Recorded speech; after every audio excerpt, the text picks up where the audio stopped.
The White Darkness. It's the story of Henry Worsley.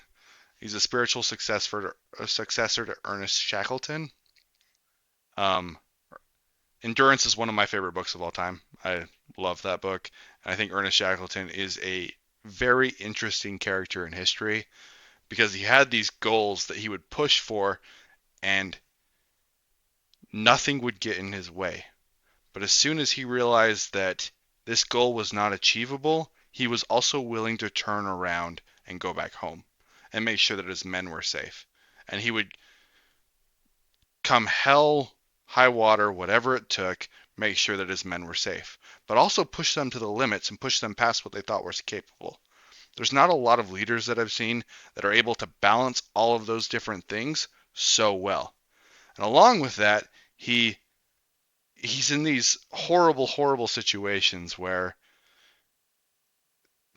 their ship is smashed and they're stuck on an island and they're freezing to death and there's no food, but he gets the men to laugh with him.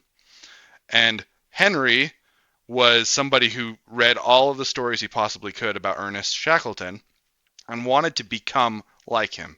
He starts implementing his way of living, of his way of inspiring people and showing kindness and being a little bit better.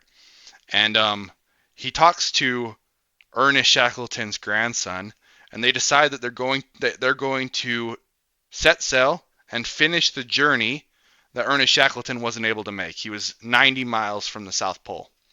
So they go and they do that, and they do journey after journey after journey. And he is the last Arctic explorer, is what they call him. And in 2014, I think is what it was, he decides that he's going to cross the entire Atlantic. He's going to cross the entire Arctic um, by himself with the clothes that he has on his back and the food that he can carry.